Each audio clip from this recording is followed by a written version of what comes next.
Good evening. I'm Marty Gross, president of the Washington Institute. Before dinner, Howard thanked our founders and trustees for all they have done and all they continue to do to sustain the vital work of the Institute.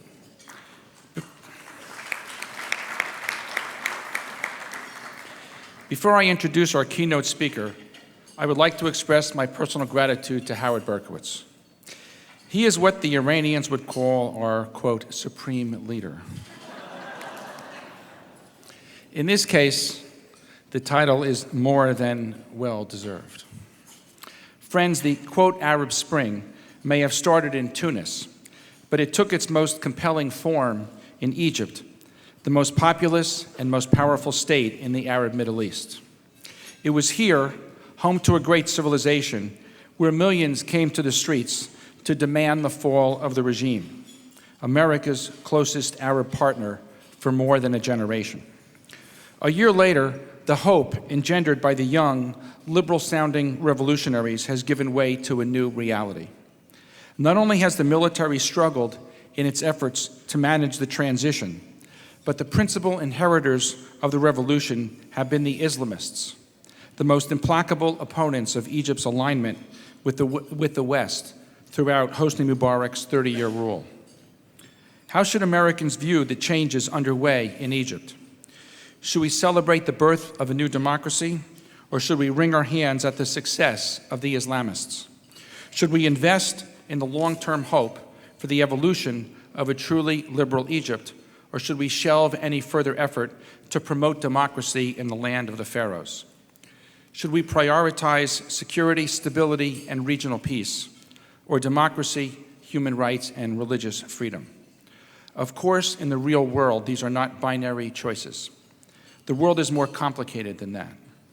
But still, there are some choices to be made, and we just saw last month with the administration's decision-making about U.S. aid to Egypt. Tonight, we are privileged to have, as a keynote speaker, a man who can inform the way we understand change in Egypt and prospects for its future. Throughout his professional life, Naguib Sawiris has been a bold leader in the worlds of business, technology, innovation, and development, but until about a year ago, not in politics. He's the executive chairman of Orascom Telecom Media and Technology Holding, the head of Egypt's largest privately held company, and a global pacesetter in telecommunications and information technology. But Naguib Sawiris was not content to be a fabulously wealthy businessman in a country being transformed by profound revolutionary change.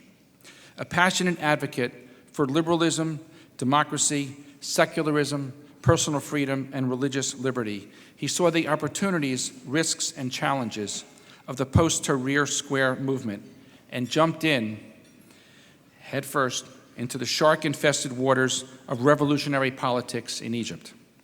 He established the Liberal Free Egyptians Party, which he conceived as an instrument to fight for democratic values, pluralism, and civil society. Under his leadership, the Free Egyptians and other liberal parties ran a tough campaign in a difficult environment.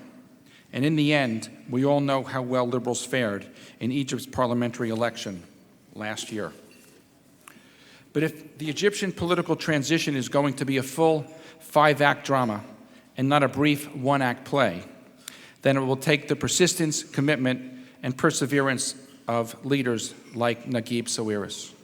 About 1 year ago, our guest extended his warm hospitality to Rob Satloff and a delegation of 3 Washington Institute trustees, 2 of whom, Alan Kronstadt and Susan Wagner, are here tonight. We are proud to have the opportunity to repay the debt. Join me in welcoming Naguib Sawiris.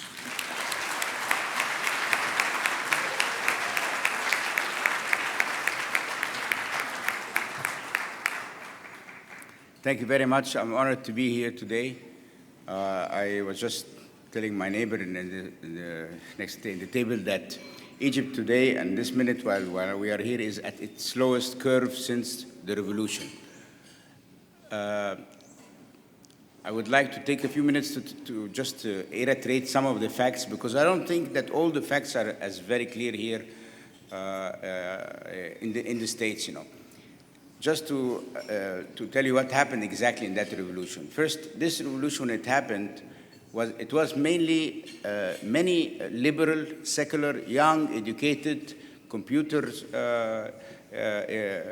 scientists, all sorts of people went and did this revolution, which would have been everybody was anticipating in 2010 that something is going to happen because of the extreme circumstances. You know that the National Party of Mr. Mubarak had usually always won the election, you know.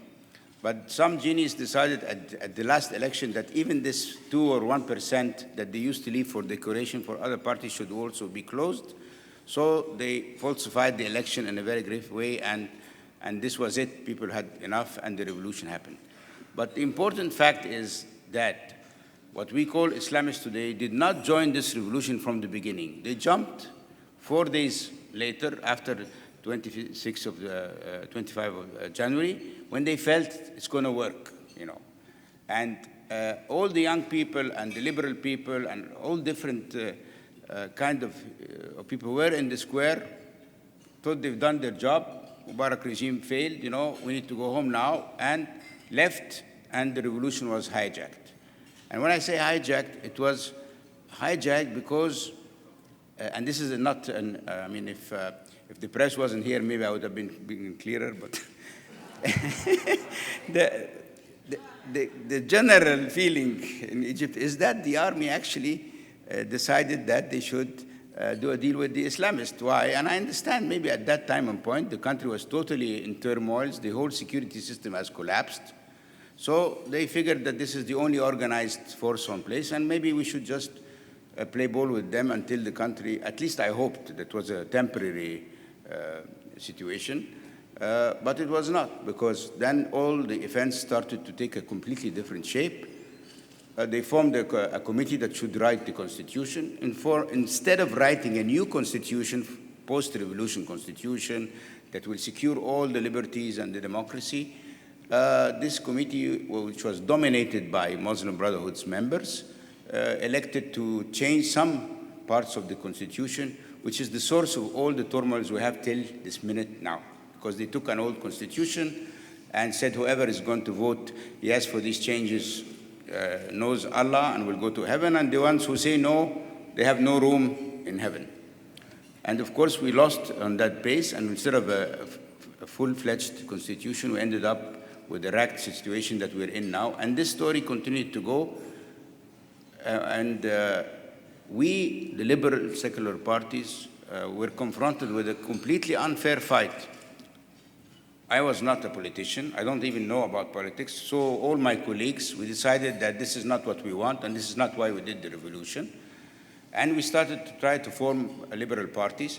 But the fact was we had 3-4 months to build a party, and we moved against a party which was working underground for 80 years. If someone would ask me today, what's the biggest thing you blame Mr. Mubarak or you would hate Mr. Mubarak for it, I would say the fact that he has not allowed all the liberal secular parties to exist while his party was there, because we would have then been trained, we would have been good politicians, and we would have been able to compete fairly in a democratic process. So if you think that the democracy in Egypt resulted in this in the Islamists winning, it is not correct. The fact is that the Islamists had the backing of the army, that the whole election process was tailored to give advantage to the parties that are of a size and who are more organized. The districts were enlarged. The fact that you could choose 70% from the parties and only 30% from individuals.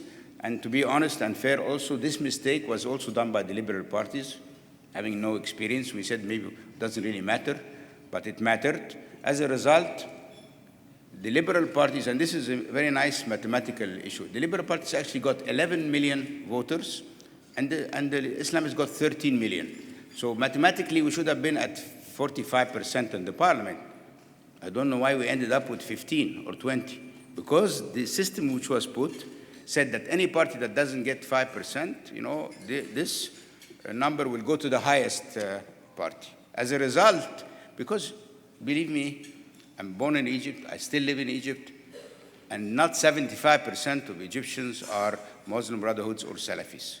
You've been to Egypt, you see that it's a modern country with a lot of modern people. It is not the case. The case we are in today was that. Now, and what's happening now? What's happening now is that the Muslim Brotherhood success, so now we have the parliament, yes, but we want the government too, and not only the government, and we want the president to be also from us. So the army starts to feel that they created a situation which was not in their feeling was it's going to be a balanced situation or we will be there and so on. But they don't know that the Muslim Brothers has felt their power and are ready now to challenge the army. And why? Because they see the army is actually very weak right now, because even unfortunately some of the secular liberal people are more on the left side, anarchists and so on. So they will go against the army in any case, and we have the mess that is happening today. My analysis is that the Muslim Brothers think, okay, if we want it, we have to take it, and now. Now we have this parliamentary situation, so we have a legitimacy, we have to use it to complete the story and take the country incomplete, because that's, I like to give the example of Iran, because again, if you looked at the Iranian revolution in the beginning, it had young people, it was against oppression and so on. Suddenly Khomeini came with the parachute too, and that was it. For 30 years, and we have what they call, what they want to establish. And they go publicly and they say, we want to establish an Islamic Khilafah, and we are not bound to Egypt, and we want to do all that, and this and that. And where do we go, the liberals? We actually feel that we are let down by the US, for example. Because every senator and congressman that comes goes to Tahrir Square, takes a nice picture with the kids in Tahrir Square, meets the head of the Muslim Brotherhoods, and thinks things are okay. Where is the support that was, no support was granted to the liberal, the secular people who don't want this situation? We don't see that. We see that they really believe that what's happening in Egypt is a democracy. It is not, And right now, all what you're seeing now is this, the mess we're in right now is coming from that, because a lot of people in Egypt today are worried. They don't feel that they feel that the Muslim Brotherhood wants it all, and that they will all be oppressed, and the situation will be very, very dangerous. Also, you can trust what they say if you want. You want to say that we are going to be nice to the Israelis, we're going to respect Camp David, we like actually the Americans and the meat okay. So I think good for you. If you want to believe that, I can only crack a joke, to you. I was sitting 2 times with this gentleman, Mohammed Morsi. His picture is here also as one of actually he's the candidate for the Muslim Brotherhood's presidency. So history has put me 2 times next to him. One time, when Mr. Omar Suleiman, the head of our intelligence, on February 8 or 9, was trying to salvage the last attempt of a relaxed move into democracy and not the abrupt one we had. So he invited all the political sense. So they put me next to him. It looked like fire and benzene, So the guy thought that he wants to be nice to me. So because I didn't start the conversation. So he told me, so Mr. Sawiris, when are you going to be nice to us? I told him, nice? I'm going to do even more than that. I will join your party. So instead of laughing, which would have been the natural thing, and we Egyptians like to laugh, the guy looked me very seriously in the eyes and said, yeah, why not? You can be an affiliate. This is not funny, because I'm a Christian Copt, and I'm Egyptian, and what he meant to say, that I'm not qualified to be a member of his party, because maybe he thinks I'm not a full Egyptian because I'm Christian. So as I didn't like his response, I held his hand like that, and he has a very big hand, And I told him, don't you ever think there is anything better in you than me? I'm a real Egyptian. I'm more Egyptian than you are. And then I told him, and that you fact that you believe even I would join your party when you even don't have a sense of humor, The second meeting was with the army chief, and many other representatives of the parties. So they again put us next to each other, which is not really funny. And then they had Mr. Morsi again. So they were making jokes that we're sitting next to each other. So the chief army told Mr. Morsi, you're sitting very good. But Mr. told him, no, you know what? I tried to be nice to him one time, but he was not so nice. You know what his problem, Field Marshal? So Mr. Morsi was telling the military, our marshal, the problem with Mr. Sawiris is whatever we say, whenever we promise, he doesn't believe anything we say. I said, absolutely right. And I told him, yes, he's right. In this, he's not lying.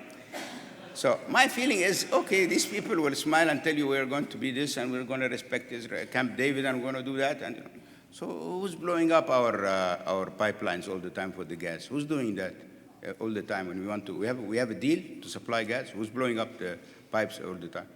They go and meet these people. Now we have an alliance, the Hamas and the Muslim Brotherhoods, and where is this all going, you know? I'm not saying that. Okay, if it was a fair game and a real democratic game, and we have time to prepare ourselves and to go into a real election process, nobody talked also about any forging in this election process, you know.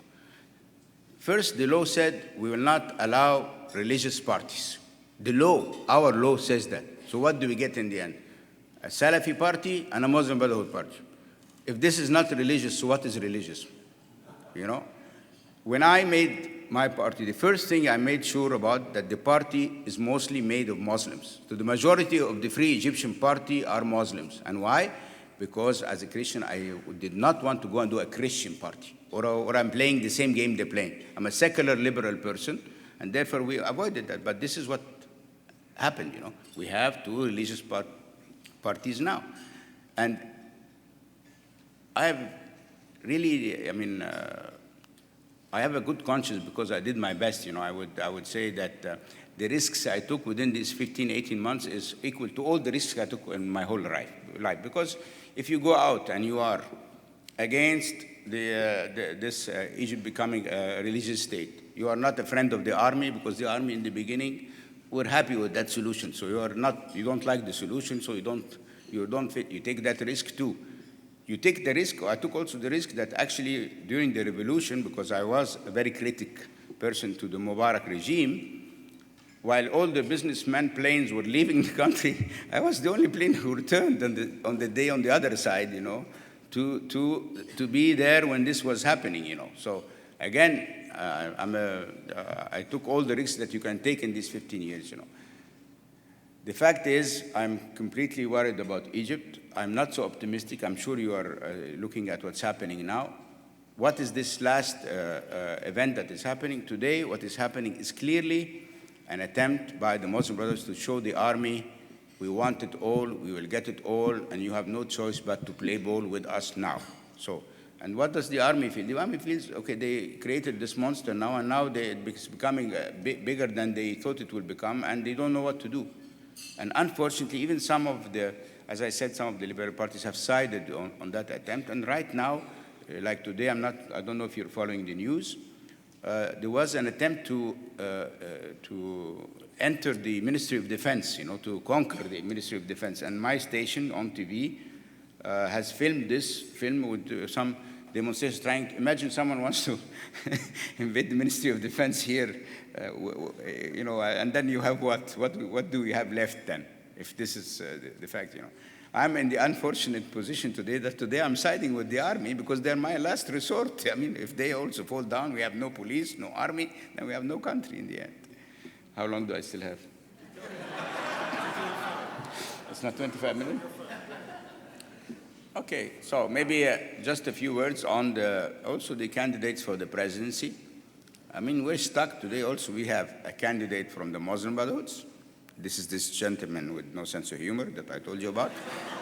And Mr. Amr Musa, which is someone you all know, and which I believe most liberals will support today, not because we believe in him, because we would have believed in the young guys who died in Tahrir Square, who died by the police, who went and did this revolution. We were hoping for someone younger from the new generation to lead this country, but okay, this is it, we're stuck now. between this or that. And this is, believe me, this is really the biggest thing I blame President Mubarak for. He has not allowed the civil society, the liberal parties to exist and be prepared for a day like that. They used to tell us it's either us, devils, or the other devil, which is the Muslim Brotherhood. So thank you very much. We're now with the other devil, and we have to work ourselves out. In the presidential election, I believe we have actually 3 candidates. One is the Muslim Brotherhood candidate, Mr. Morsi. I don't think he will win because Egyptians don't vote for people with no sense of humor. And also because he lacks the charisma that is needed. So there is another charismatic guy, which is Dr. Abul Futuh, who I must say is a very honest, nice man. He's a doctor by nature. He has a very good track record of being always a revolutionist and so on. But he is one of the founders of the Muslim Brotherhood's movement. So some of my fellow liberals believe that he's liberal. I don't believe that because I always feel very worried. In my building in Egypt, no priest can come and go up to our offices because we think this is a place to work. If I went to pray, I would go to the church. I'm also always very worried when someone is totally very religious and like that, and he takes this as the only, let's say, scope to look to run a country from. So I believe because of his heritage, it is going to be very difficult to convince me that he's a true liberal or a true secular people, you know. But unfortunately, I believe that if the elections happen, I believe the 2 highest contenders will be Dr. Abul Futuh and Mr. Amr Musa.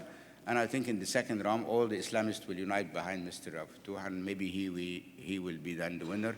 Because also the liberals, we have a big problem too, that we have like 4 or 5 liberal parties. They're all fractioned and small, and they don't unite. So there is not a united voice for the liberal. I tried to create that in the elections, so 3 parties joined, but 3-4 others didn't join. And the ones who didn't join didn't get anything, so it was not a big deal, you know. I feel that the outcome is really going to be like I illustrated now. I don't see any big surprises happening. That is, if the elections take place. Because you can ask yourself, why are 2 million people demonstrating today trying to invade the Ministry of Defense when we are 4 weeks ahead of the presidential election? Does that make sense? 4 weeks and we will have a presidential election. Why? You know, it's not clear. It's just a demonstration of power struggle and so on. And as I said, some of the anarchists and some liberal parties joined this today. I don't know why. I mean, we didn't join for sure, you know. I think I'm done. I wish I had some more pleasant or optimistic views to give you. I don't. I think I can take some questions and answers if you want.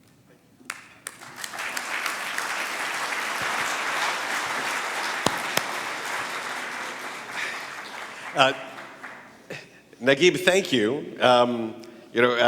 When I was talking to the trustees earlier today, and I jokingly, only half-jokingly said that the people always ask me, well, is there any good news?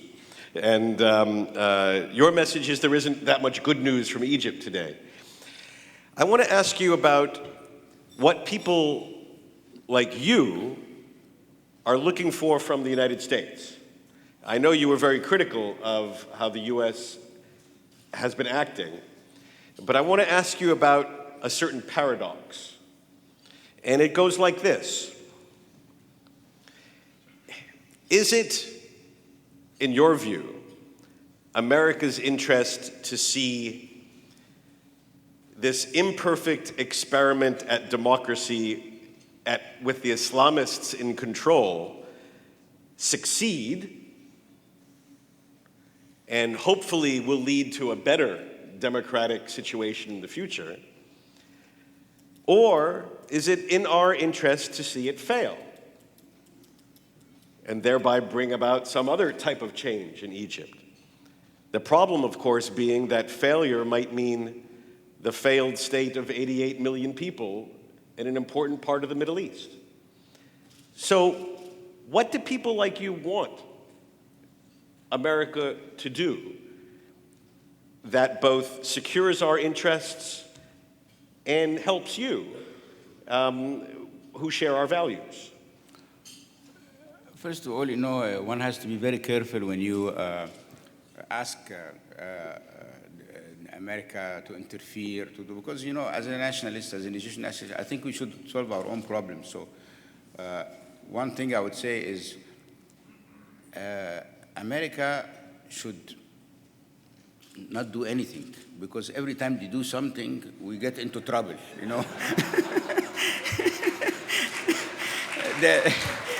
I mean, they, first of all, if they wanted to help, they should have been supporting the liberal criticism that we have, because we share, the liberals, we share the same values like here. So they should have come and said, why didn't you write a new constitution? Why did you take the old one and just pasted it and did that?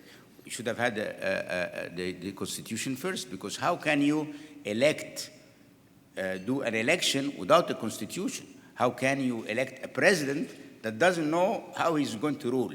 Is he going to be a full presidential person, or it's going to be a parliament and president? What kind of system, what kind of powers does he have? So it's a complete, so if we would have gotten something of the US, which should have been the right address. You should not be doing that. You should write the constitution, like help, advise. You know, the funniest part that the party, the one clever party that used this Republican Institute to help them gear up for the election were the Salafi party. I mean, yes, and that's why they won, and they were clever enough. I mean, my people even didn't resort to get that kind of help. So, I don't know what more we can do for America, but what we definitely don't want is senators and congressmen coming, visiting the Tahrir Square, and thinking this is democracy. Just remember that Hitler was elected in a democratic process. You know. What did he decide after that? I like democracy when I'm here. After that, I don't want any more, because I want to stay forever. You know, what's the guarantee now? Do you believe that what is happening in Iran today was democracy? Do you believe in these elections in Iran when 200 people get beaten up and get taken from their homes, or were the Iranian bloggers today, 2,000 bloggers disappeared from their families in their home? This is a democracy where people cannot see any other satellites because the government is blocking satellite, where a president that I wouldn't even hire to wash my car says he wants to see a country like Israel wiped over the map. So this is democracy that brings such a system? You believe democracy will bring someone like that? I'm going to press you one more time and ask the question this way. When the new government of Egypt is formed, they're going to come to Washington, and they're going to ask our support for loans at the IMF, ask our support to help Egypt get through economic problems. They're going to ask for economic assistance and military aid. Now, if this is an Islamist-led government, what do you think people in Egypt like you, how do you think you would like to see America respond to those sorts of requests? I don't think America nor the West have a choice. I want to explain to you something. If Egypt falls, this whole Middle East will go into chaos. Egypt is not just like any other country. Egypt is the gate to the Gulf. It has the biggest army. It has the biggest educational base.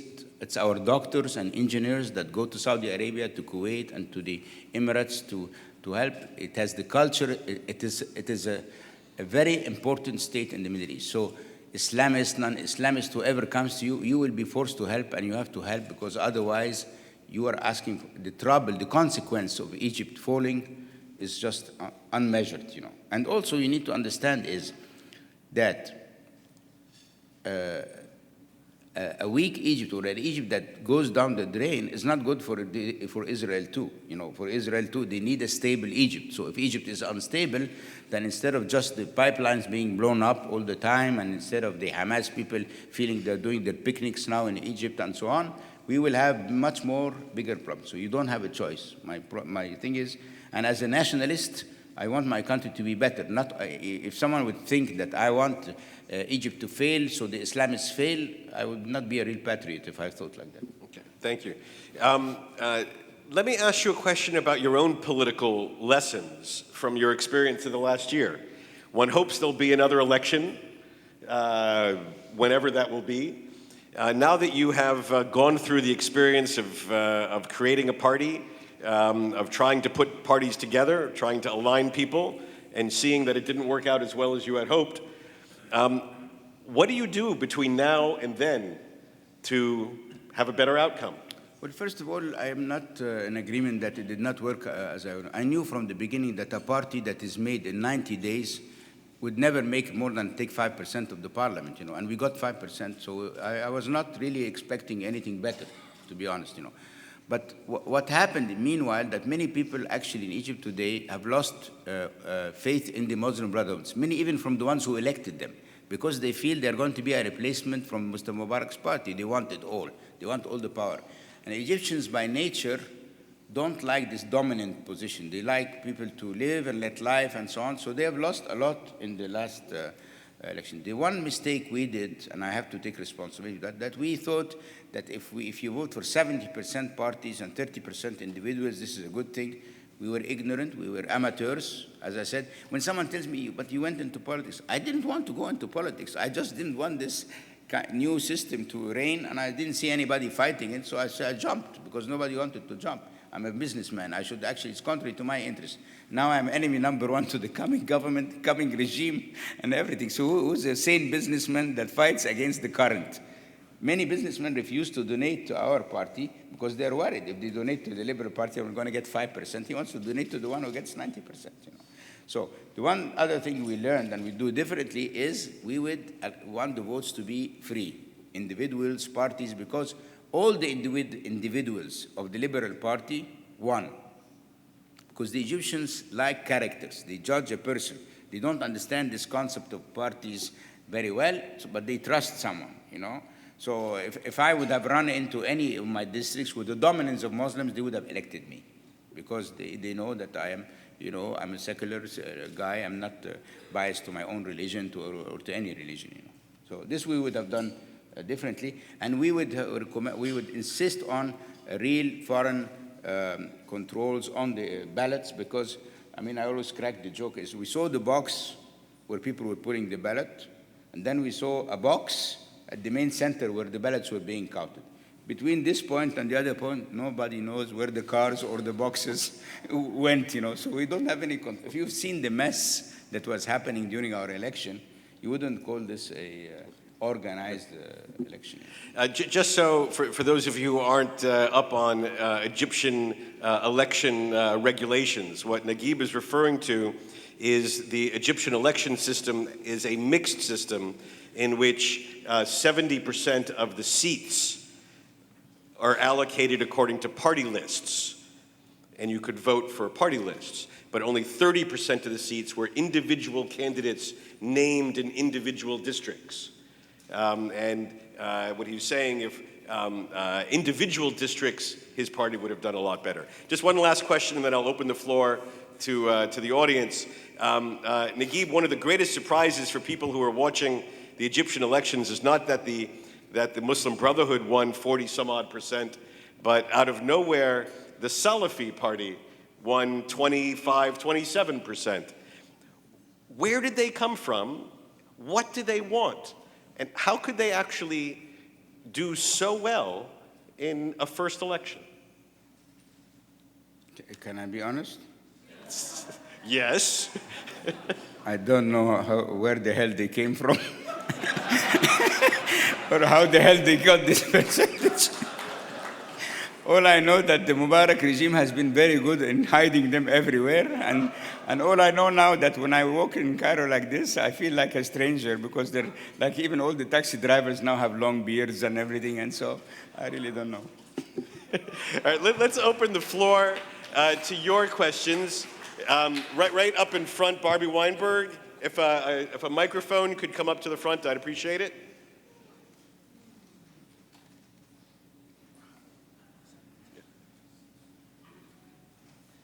You're a courageous man.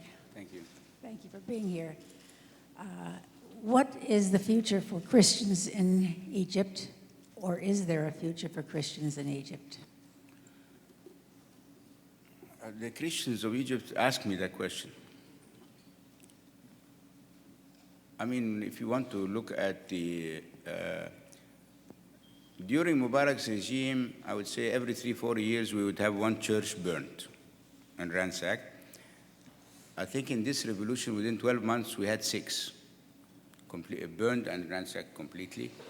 And the way the government dealt with this was very, very funny. Every time we had the church burned, instead of looking for the guys who did that, we had to go and mediate with the guys who did that to allow the church to be rebuilt. So if the one who went and ransacked the first church was put in jail, the other 5 churches most probably would be safe now. But that was not the case, so you had 6 churches being burned, you know. Not only that, but you know, as you remember, in front of the TV station, when the few courageous Christians, because I want to say that a Copt is not by nature very courageous. So I always tell my friends I'm Muslim, you know, because because this cheek and the other cheek, I don't think it works very well in these environments, the Christian way, you know. So there is 3,000, 5,000 brave Copts who went in front of the TV to object to the burning of the churches. The result was 38, or I think 38 murders. Young people were killed in front of all Christians, and they were killed under the army's control. And there's big stories who killed them, and I don't believe any of this. And I went the next day to the funeral, to the cathedral. So I'm not a very frequent visitor to the cathedral, being a secular guy and so on. But exactly this question was asked to me by everybody in the church. Where would we go? And I think I always told them, this is our country and we're going nowhere. This was my answer to them because they needed the support. But frankly speaking, I think if the situation goes out of hand, I don't believe that the Muslim Brotherhood will risk, you know, like alienating the Christians, you know, or losing the Christians completely. But you have a lot of scholars who went on TV, said Canada has opened the way for immigration. They can go to the States, they can go everywhere, as if we should go somewhere else, you know. And many Christians, I would say, as a fact, since the revolution, the amount of Christians asking for immigration and so on has increased, you know. So there is a real worry in the Christian community because they believe, okay, this country is going to be an Islamic-ruled, religiously ruled country, and we might not be even allowed to go to church and pray, and just with you. And so there is a lot of fear, and there's a lot of danger, and I believe it depends on how sane the new regime that will come will decide, you know. But it's not very clear, you know, and I'm not very optimistic. Thank you. In front, Dennis Ross, and then we'll move around the room. Hi. You know, your presentation is a remarkable presentation, and I think you offer an extraordinary perspective. I'd like to hear your perspective on the Brotherhood and what they really want to do right now. You suggested they want control and they want power. But if they have the power, then they assume the responsibility and they have to deliver something. I mean, you now have an Egyptian where people have a sense they have a voice. Now, what does the Brotherhood expect? What do they think they have to do to be able to deliver? And if they don't deliver, what do they think the consequences are for them if they don't? One theory that the reason they did so well in the elections, that they sent to every home, poor home, a bottle of oil, a kilo of sugar, and some milk, week by week during the election. After the election, of course, they were out of funds. The Qataris maybe stopped sending money. So the oil and sugar stopped. So that's, again, something that the people now feel uncomfortable with them, you know, because they're not sending any more of that, you know. It doesn't help me if they come and fail. I don't think they think that when they come, they will go to Qatar and they will go to Saudi, which I'm not sure they will respond, and get investments and try to push the country, and that everybody is going to be happy, and it should be an easy ride, you know. I don't think so. I mean, they don't have within their reins very sophisticated businessmen. They don't have within their reins very famous, you know, administrators or like that. They're well organized. They have a good organization, you know.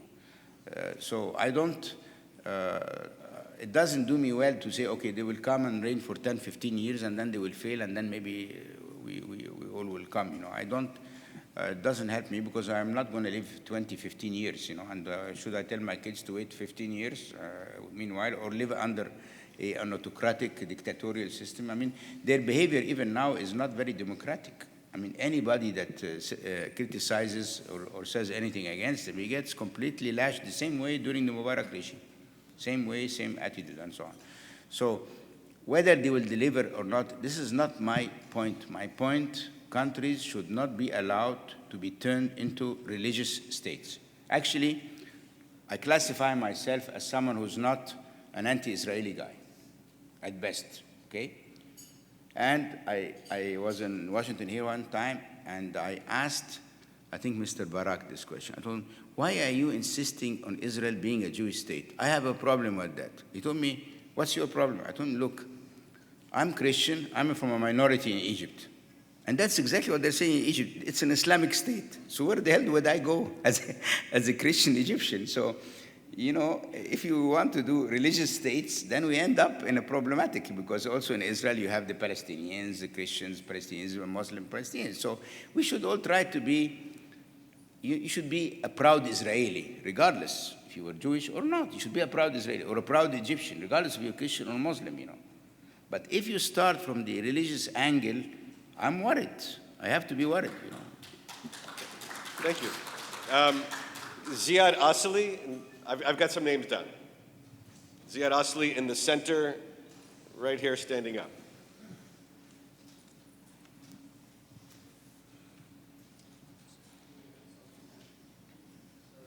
Welcome to Washington, Mr. Sawiris. Is that, speak right into it, is that on? I say, Yes, there you go. welcome to Washington, Mr. Sawiris. It is a pleasure to hear a secular and cogent, coherent message all put together in Washington in explaining what the future might hold as a possibility. A system that advocates for the citizen disregarding the religious or the ethnic or the regional affiliation. What my point is that this is probably the first time this case was made in Washington from that perspective by an Egyptian. I would say that a whole year is too long to have this kind of message delivered in here. We have established ourselves something called the American Task Force in Palestine. I would recommend for you to have something called the American Task Force of Egypt to represent that kind of voice in Washington. I'd be interested in your newly founded activism in politics if it crosses the Atlantic. Okay. The suggestion.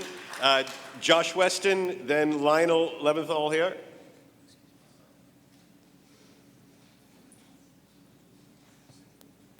You just heard one assignment from the previous speaker. I'll give you another hypothetical one. You got the compliments for what you said, which were terrific. They were in the political and the religious area. If I had the power to appoint you the next democratically elected president of Egypt, given the economic situation... Speak into the mic, Josh. Given the economic situation in Egypt, given the literacy situation, given the birth rate in Israel, Egypt.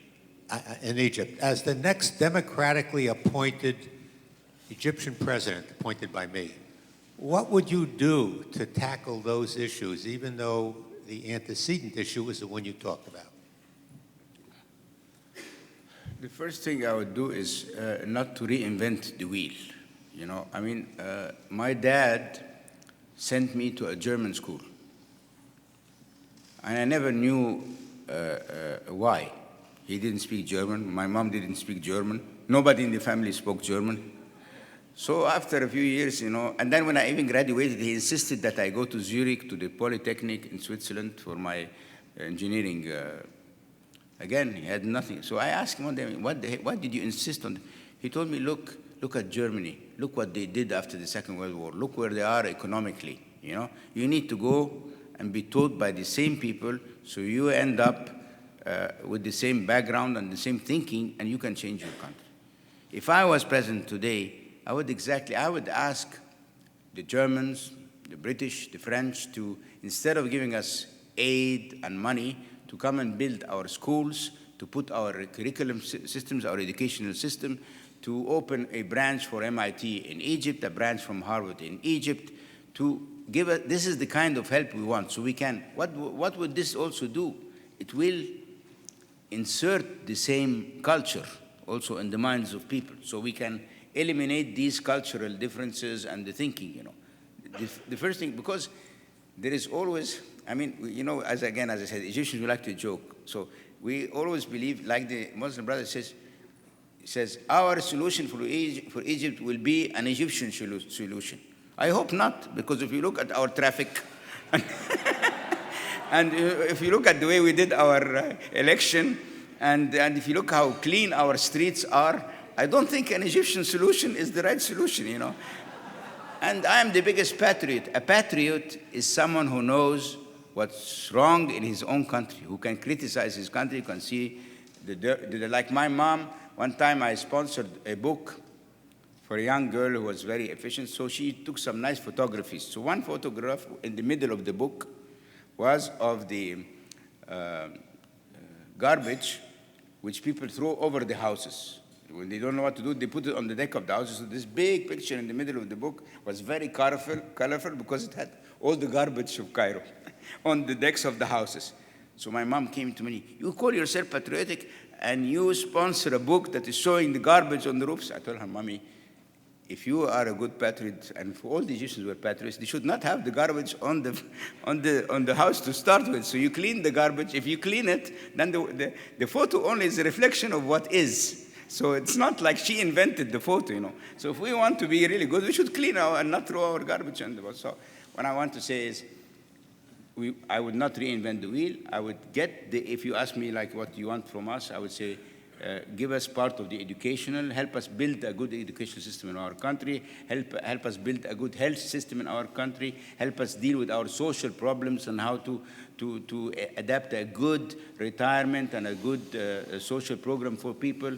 This is what I would do. I would depend on the West for help and would not restart the wheel, because my success stories basically is coming from the fact that I was sent to these kind of schools, and got this kind of education. Even my success in telecom, when everybody tells me, wow, what you did is magnificent. You built the biggest telecom company in the Middle East in 5 years. And I told them, look, you don't understand.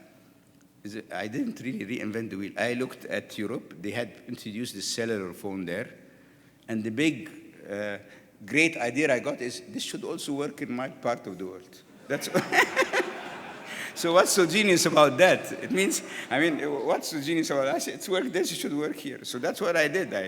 Many people didn't get this notion, and so I started selling the cellular phones in the Middle East, and I built my company. But it was because when you find a good idea, you don't need, some people in life, and I'm sure many of you meet them in their business, whatever idea comes from you, they don't like. They want to have their own idea, even if your idea was the right one, because it's not coming from them. Lionel? So we all know that Egypt has a history of some of the best businessmen in the world coming from Egypt. And so this is not a political or a religious question, but so how proactive do you think the Muslim Brotherhood is, given it's almost a foregone conclusion that they'll win?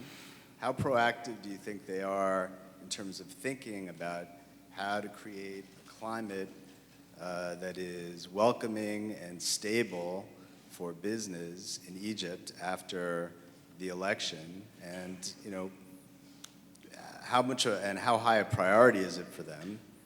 And you know, what are the implications? What do you think's going to happen if it is not something that they've given a lot of thought to and it's not a high priority? No, they are being very active. They have, in the last 3 months, they've been gathering a lot of information about all our ministries and the administration, and they're preparing themselves for that mission. Mr. Shatter has traveled to Qatar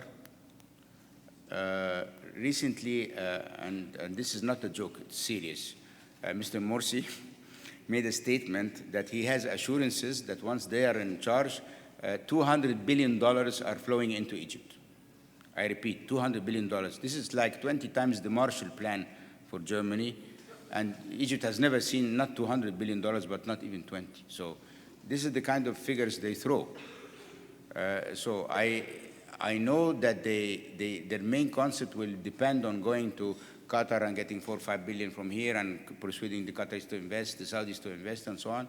But I don't believe they have a detailed business plan geared towards employment, towards attracting investment, creating the right. I think, I don't believe that they have the technocrats, the necessary technocrats to prepare for that. But they, as far as they're concerned, they are preparing for that. They're being proactive, if this is your question. Khairi Abaza in the back.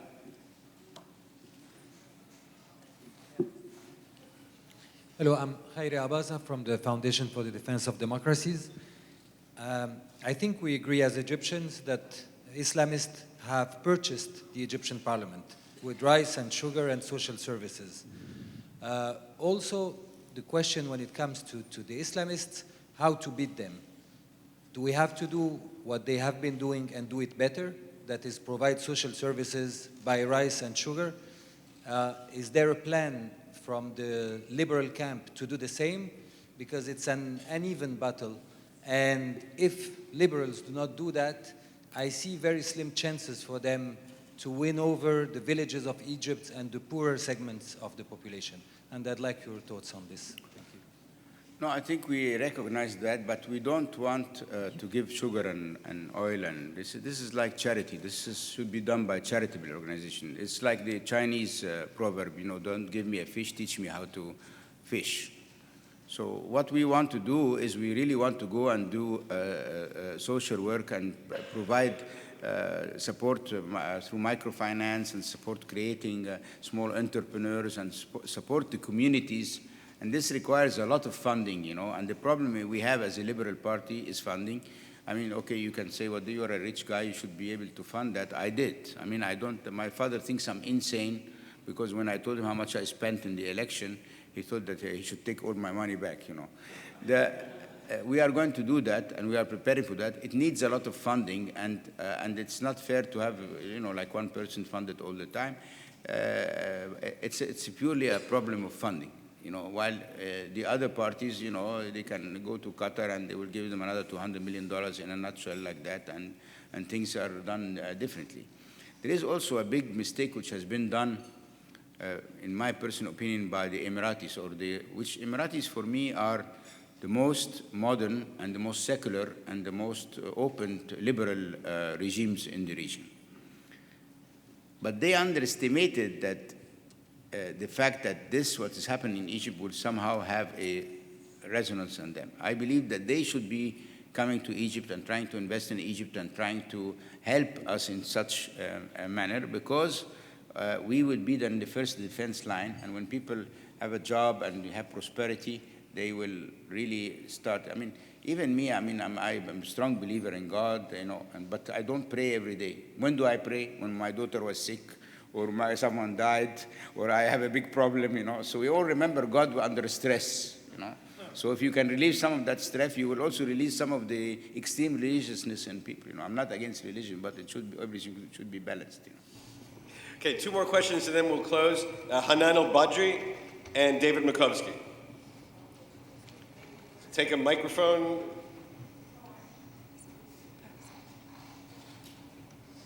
Welcome again. I just want to ask you about the new party by Dr. El-Baradei. How far it will affect and impact on the grass root in Egypt within 4 years, as he just mentioned, or especially on the young Egyptian, among young Egyptians? This is, just to explain, this is the new party announced by Dr. Baradei, the former head of the International Atomic Energy Agency, and who is a main political actor in revolutionary Egypt. You know, Dr. Baradei is one of the most respectable people we have in Egypt. I am one of the people who would have loved to see him president, and this would have been the best solution for Egypt. You know, even if he was prime minister, it would have been the best solution. You know, but he, of course, he was not treated with the honor he deserves, and many games were played against him. So, and he's not. There's one point about him: he's not willing to go down to the streets and get his shirt, you know, torn, and you know, he has a status.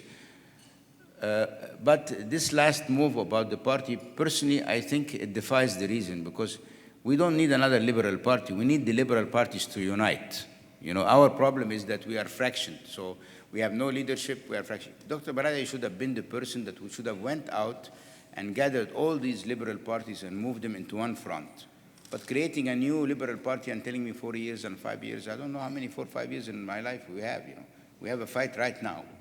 Okay, so he should have been the guy who, and I told him that, you know, I'm very close to him, and I told him that, you know, but he listens to some people around, you know, they're going to form another party which might get another 3-4% in 4 years, and what does that help us now?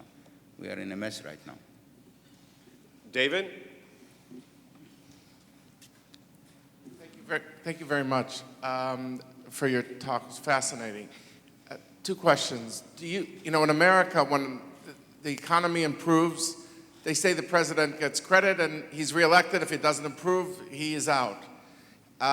In Egypt, under this new system, do you think it will be so performance-based that after 4 years, the Brotherhood doesn't produce, they will be out? Or is it more identity politics, that people will say, look, I'm a religious Muslim, they are religious Muslims, I don't care if they perform so quickly, the problems weren't, you know, made quickly, we'll keep voting for them even if they don't perform. So is it about performance politics or identity politics? Question 1.